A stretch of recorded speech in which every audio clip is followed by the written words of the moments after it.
What's up, Tim? TV, good morning, man. How are you? Hey, not too bad. Not too bad. How about y'all? Don't mind us. A lot of just immature, a lot of laughing, a lot of giggling. Couple of What I do? School-age kids over here just trying to understand 90s movies.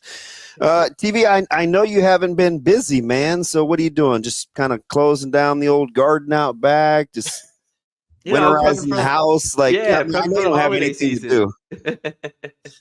Christmas decorations, just doing the whole thing. Kind of going through the motions. You know how people do before the holidays, mailing it in a little bit. That's definitely what's happening around here. Is it weird that with what happened in Missouri and NIL laws and Nebraska being so in the thick of things down the stretch last year, that did this feel like a foregone conclusion to you? Because even back in like September, we were hearing that he didn't want to be in Missouri. He'd rather be in Nebraska. What do you think happened if we backed the train up a little? No. Yeah, I mean, and I think I can say this. I mean, just knowing what I know about Missouri as a program and what they've done, there's an element of the way they use NIL specifically. There's an aspect to their recruiting process and, the negative side of recruiting the way they do, where you can put up a level of money without putting in the effort to build a relationship to the point that you can no longer hold a kid accountable because you've essentially given him enough money to kind of, it's hard to hold a kid accountable when he's getting paid more than maybe his assistant coaches, Yeah. And it's especially hard when you don't have an established prior relationship. And that's not just a Williams Nwaneri thing. That's like, I've heard that across multiple recruitments, kids that Missouri didn't even land. It's just, they'll enter the recruitment at the last minute. They'll, offer an NIL deal that blows every other program out of the offer. And sometimes the kid will just be like, you know what, I have a better relationship somewhere else. I'm going to go where I have a better relationship to. We saw that time and time again over this last cycle. And, now you're seeing the ramifications of that, where, the kid is not happy. He leaves after 1 year, and then he goes to a program where he's got, his former high school head coach who did hold him accountable in high school, where he's got, a position coach that knows exactly, how to use a frame like his, and you go to a head coach that, is praised across the board for his ability to build relationships and maintain relationships, and a coaching staff that does a really good job of building and maintaining relationships. Tim, as you look at Nwaneri and the way that he was pretty good. I'm glad he tried to say it fast, but I appreciate you laying it out there with that softball, Tim, on the proper pronunciation. Even my man Ravi could say it right. Yeah, if you hadn't, I was going to ask you because we had a whole thing earlier trying to figure out how to say it. But with his lack of playing time and lack of production this year, what do you chalk that up to? Because my initial thought was, okay, well, if this is a guy that knew pretty early he didn't want to be there, maybe it was kind of a self-policing, hey, save my redshirt deal. But I also didn't know kind of what you were talking about. If they weren't able to hold him accountable, weren't able to kind of coach him the way they would want to, that maybe it was more in line with that. Do you have have you been able to get a grasp on what happened this year? Yeah, it's a little bit of kind of both sides of it. I just think it wasn't an ideal situation for him. I don't think he was as locked in as he probably should have been in the weight room and in practices and things. But again, at the same time, I think if you're wondering why is this going to work out better for Nebraska, it's because the guy that's held him accountable through his high school career, that saw him blow up from a no-name to, by the end of his sophomore year, had a couple offers, and junior year exploded to the number one player in the country. It's Jamar Mosey. Jamar Mosey held him accountable through that high school career, even when he started to blow up, even, like you saw consistent effort from him. You saw really impressive, like the physical tools all come together for him. I think if you're wondering why this is going to work out for Nebraska, it's because Jamar Mosey's on staff. And also I think this coaching staff does a really good job of holding guys accountable and not playing guys just because the stars next to their name. We've seen that time and time again. Malachi Coleman, we saw it with Ari Gilbert, and even MJ Sherman to an extent, of those snaps had to be earned. Even though you're a 5-star transfer, those things have to be earned. And so for Nebraska, there's plenty of competition on the D line. I think there's an opportunity for him to come in and earn some pretty early playing time. And again, again, not to take away from who he is, if you look at the talent, that's a kid with limitless potential. That's, again, he was the #1 defensive lineman in the country last cycle for a reason. He's got unique tools, unique length, unique athleticism for the size. That's a guy again, if he puts it all together, that's a future first-round pick. Tim, when you're taking a look at, you mentioned something kind of just in passing where there'll be enough competition. You're not one of those guys that's panicking along the front right now as you're looking at Nebraska's current roster? No, not really. I mean, you think about who they have right now, and I expect them to add, another depth piece or two in the portal, maybe even something higher. But as of now, especially with Keona Davis returning, you kind of feel good about the future of that room, especially the top end of that depth. You have to build out some depth a little bit, but you take Elijah Judy, you take Keona Davis, you take Riley Van Poppel, you take the 3 freshmen coming in, you take Williams Nwaneri coming in. You take, Willis McGahee, a second year there, kind of moving into that pass rusher, outside linebacker type role. I think this is a room that still has plenty of potential. And, especially as these young guys continue to develop, I think they're going to keep getting better, and I think there's some guys in that room too that are overlooked a little bit, that specifically as space eaters, I think can occupy that middle of the defense. Tim, I know that you had some insight on Nwaneri long before he blew up, so you've been looking at his tape for a long time. What, if this works out for Nebraska, what's the upside there? Like, what are they potentially getting? I mean, you're looking at a guy that can play all over the D line, that you can kind of put him out hypothetically on an island as like a 7 to 9 tech, and he can completely crash his side, the side of the defense he's on.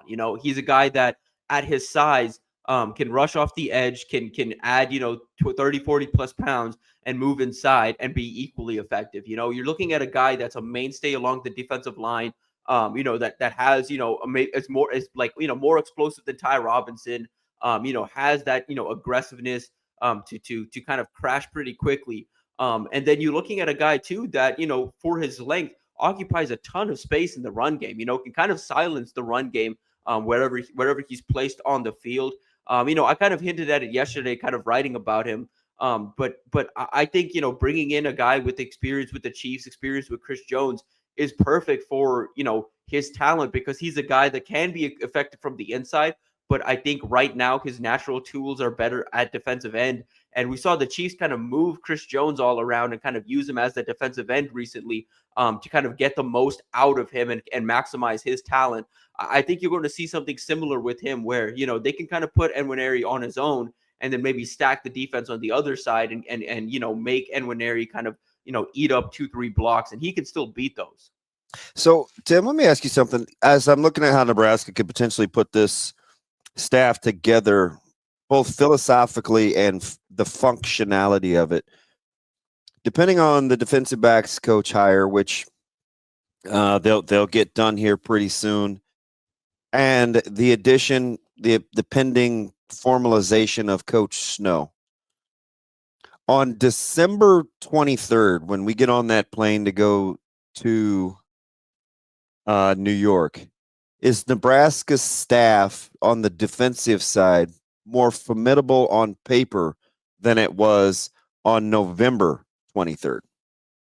Ooh, potentially, only because I mean, the way I would see it is, I think this is a unit that, factoring in Phil Snow, factoring in the secondary coach, and all of that, I think you're going to see a defensive I think coaching staff that is more adaptable, I guess is the best way to put it. Like, that can shift schematically, that can shift personnel wise, that is willing to kind of be fluid and match the personnel across the field. They're not going to, I don't think they're going to live out of one specific formation anymore. I don't think you're going to see a base anymore. I think they're going to play more multiple. I think the most base you're going to see is, I think pretty consistently, you're going to see 5 DBs out there.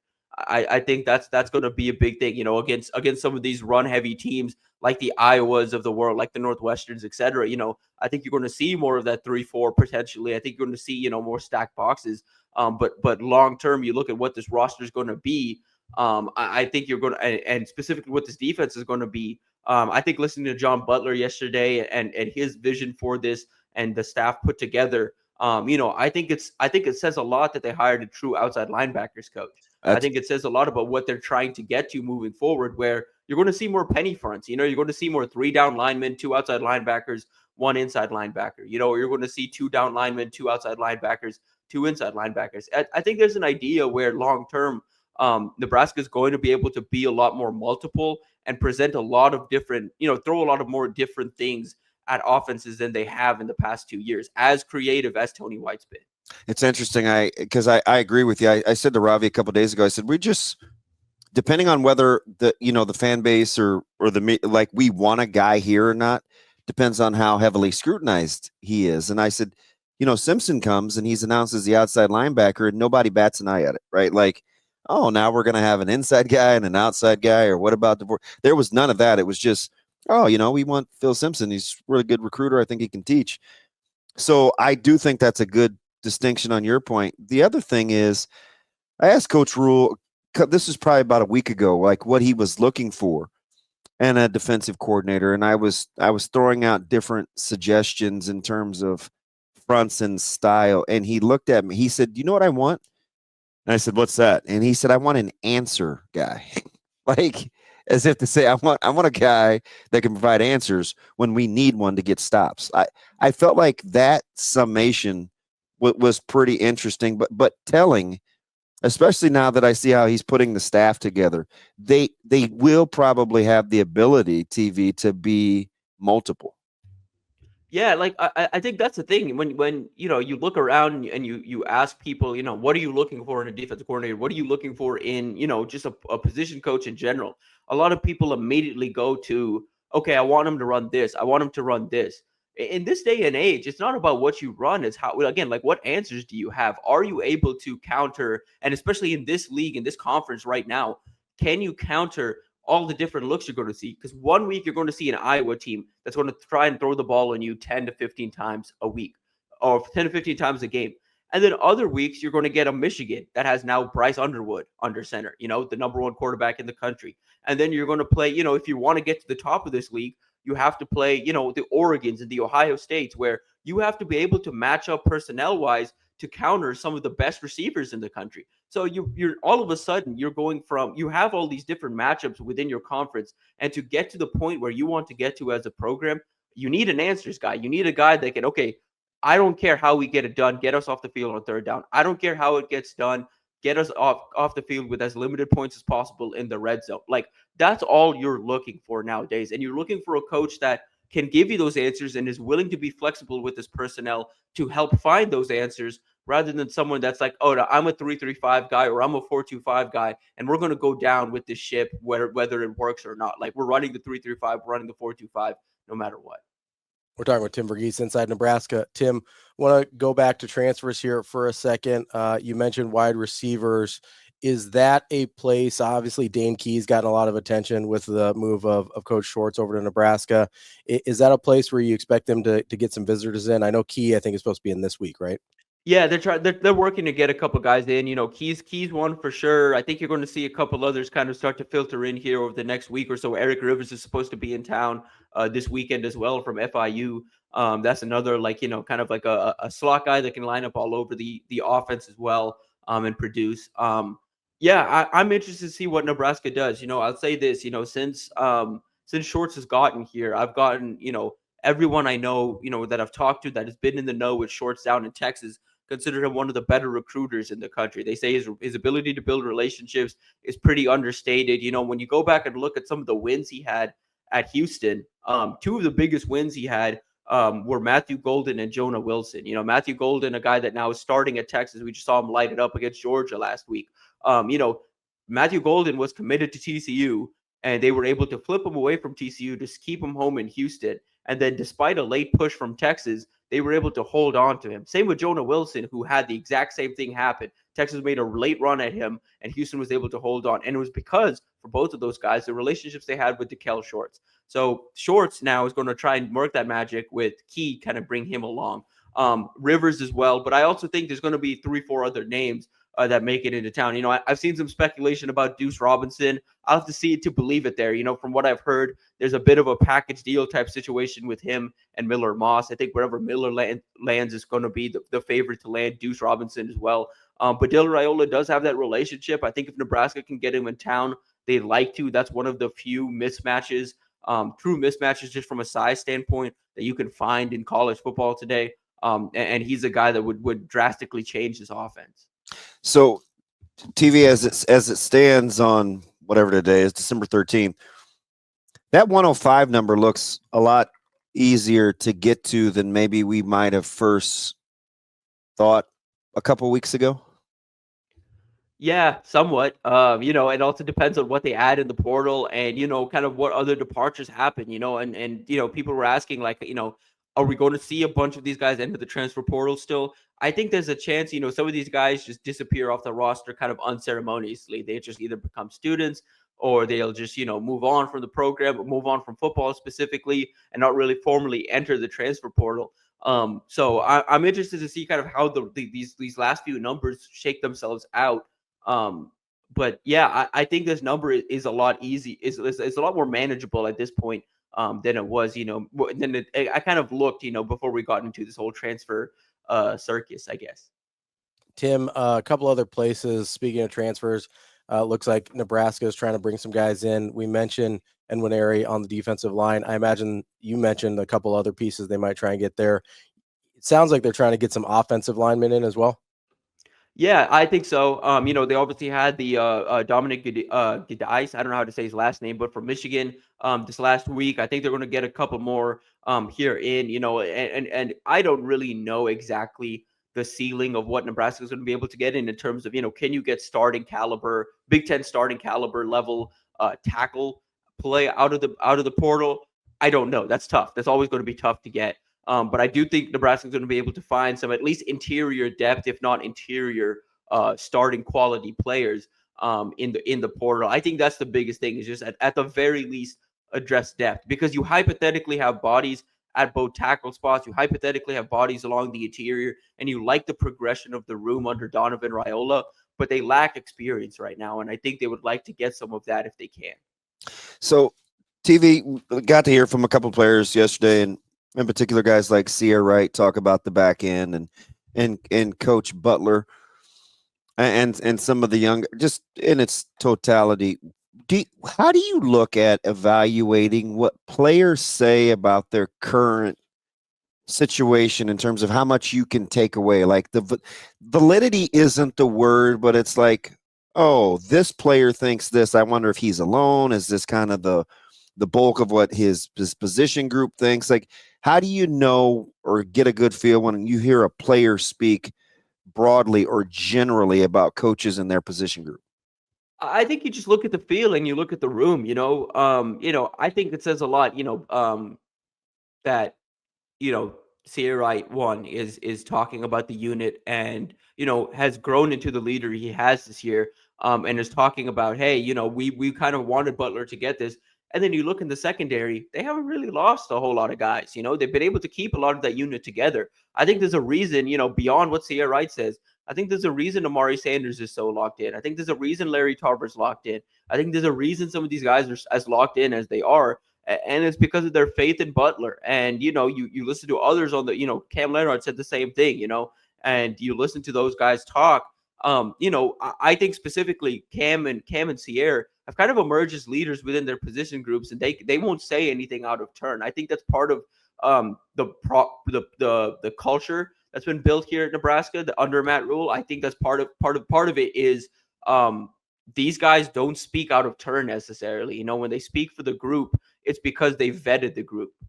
Tim, do you find it kind of strange at all, the apprehension about the job that Butler did this year? I can understand, maybe he doesn't have a ton of experience as an actual defensive coordinator, so maybe you have some questions there. But it seems like the reason most people, if they aren't excited about the hire, is they point to the play of the defensive backs, but they don't really put that in context of losing a couple guys to the NFL from last year, not having healthy corners for much of the year, and a ton of guys playing out of position. Like, do you share a concern for the play of the defensive backs when it comes to the way John Butler performed this year?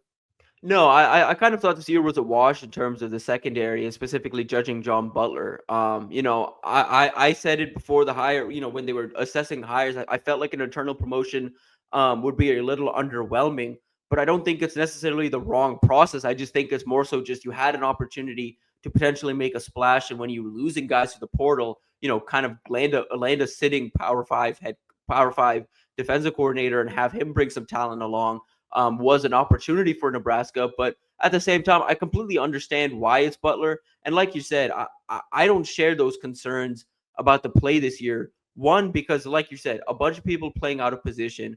I think if you were to ask them, they would have liked, some of the young guys in the secondary, specifically in the back end of the secondary, to be ready earlier. They just weren't because they were literally freshmen. And then I think, losing 2 NFL players, potentially 3 technically if you consider Phelan Sanford, from the secondary, plus factor in the fact that Tommy Hill, another future NFL player, was barely healthy this season. Like, it's tough to replace that type of talent when what's behind there are kind of veterans that know what they're doing from a mental standpoint, but physically, we talked about it all year. They were at an athletic disadvantage in the back end of the secondary. Like, there was an athletic gap between Deshaun Singleton, Isaac Gifford, and Malcolm Hartsock specifically, and some of the guys they were asked to cover down the stretch of the season. So, I think moving forward, you're going to see Butler's room kind of come into his own vision. I think you're going to see, personnel, maybe even as soon as the bowl game, start to look more like what he wants it to do. Whereas this was a room that he inherited like a couple of weeks before the season and essentially had to play with the seniors and the veterans because that's the best shot Nebraska had this year. That's Tim Verghese from Inside Nebraska. Tim, we appreciate it as always. We'll talk to you again soon. Appreciate y'all.